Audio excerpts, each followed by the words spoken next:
Teman-teman yang dirahmati Allah, beberapa hari lalu saya ada rilis video dan saya pakai baju yang sama dengan baju ini, yaitu tentang baju batik. Terus saya dapati ada dua pertanyaan yang sangat penting untuk saya jawab. Pertama adalah pertanyaan, lagian kenapa sih pakai baju batik? Kenapa nggak membudayakan baju gamis? Kan itu yang disukai Nabi SAW, baju putih gitu, baju gamis. Kenapa pakai baju batik? Yang kedua pertanyaannya adalah, kalau kita sholat pakai baju batik, sah atau enggak? Kan banyak gambarnya. Untuk pertanyaan pertama, kenapa tidak kita budayakan saja baju gamis? Saya jawab, kita pakai baju gamis dalam satu kesempatan. Kita bisa juga pakai baju batik dalam kesempatan yang lain. Tidak perlu dipertentangkan. Yang mau pakai gamis silakan, yang mau pakai batik silakan. Kalau di mix tergantung dengan kondisi juga silakan. Misal kita mau pergi pengantinan, acara gitu ya, pakai baju batik mungkin lebih lazim ketimbang kita datang pakai baju gamis. Mungkin. Tapi kalau mau pakai baju gamis, silakan aja. Dan tidak perlu mengingkari penggunaan baju batik. Saya ingat salah satu ustadz kita pernah ada terjebak sebuah masalah dengan masyarakat. Lalu kemudian di dalam sebuah pertemuan, untuk menyelesaikan masalah tersebut, ada tuduhan, ustadz ini dan sekolahnya tidak Pancasilais, tidak Indonesia. Ya. Maka pertemuan hanya terjawab dengan sangat mudah dan singkat ketika ustadz tersebut datang menggunakan baju batik. Beliau katakan, kalau saya tidak Indonesia, ngapain saya pakai baju batik? Kalau saya tidak cinta dengan Indonesia, ngapain saya pakai peci nasional yang kotak warna hitam? Jadi teman-teman yang dirahmati Allah, penggunaan baju batik itu bisa jadi adalah nilai plus pada sebuah keadaan.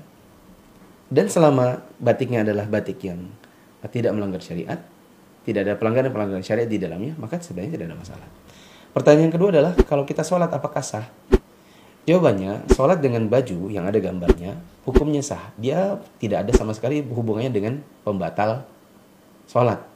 Sholat tidak batal dengan menggunakan baju yang ada gambarnya. Makhluk bernyawa sekalipun. Ya. Kemudian teman-teman yang dirahmati Allah, terus hukumnya apa? Ya jawabannya, sholatnya sah. Tapi bisa jadi berkurang pahalanya apabila misalnya batiknya itu adalah gambar-gambar makhluk bernyawa, yaitu manusia atau hewan.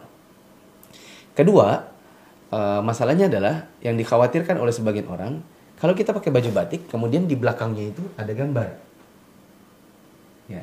Yang gambar ini kalau dilihat oleh orang yang ada di soft di belakang kita, kemudian pandangannya melihat ke batik yang kita pakai di belakang di sini, kemudian sholatnya terganggu, lalu hilang kekhusyuannya. Itu yang dikhawatirkan. Nah teman-teman yang dirahmati Allah, untuk kita yang memang ada di soft terbelakang, kita dituntutkan untuk melihat ke bawah saja. Ya. Kalau ada hal yang misalnya mengganggu di atas, ya maka kita tundukkan pandangan ke bawah. Nabi SAW pernah sholat dan di hadapan beliau ternyata ada kain tirainya Aisyah yang di situ ada gambar-gambar.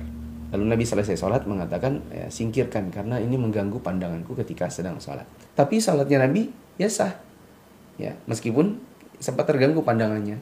Maka sholat yang di belakang sah, yang pakai batik juga sah.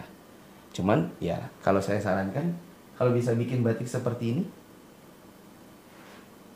saya sarankan kalau bisa bikin batik seperti ini yang tidak ada gambar-gambarnya, itu lebih baik di belakangnya untuk membantu orang yang di belakang. Tapi kalau misalnya itu ada misalnya pembagian gitu ya, atau batik korpri yang di belakangnya pasti ada juga, ya pada hukum asalnya adalah salatnya sah. Dan orang yang di belakang sebaiknya kalau merasa terganggu, pandangannya ditujukan ke bawah. Wallahu a'lam.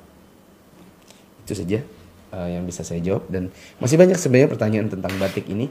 Tapi ya saya kira cukup demikian, dan kalau teman-teman bisa ikuti sarannya, alhamdulillah. Kalau enggak ya enggak apa-apa juga.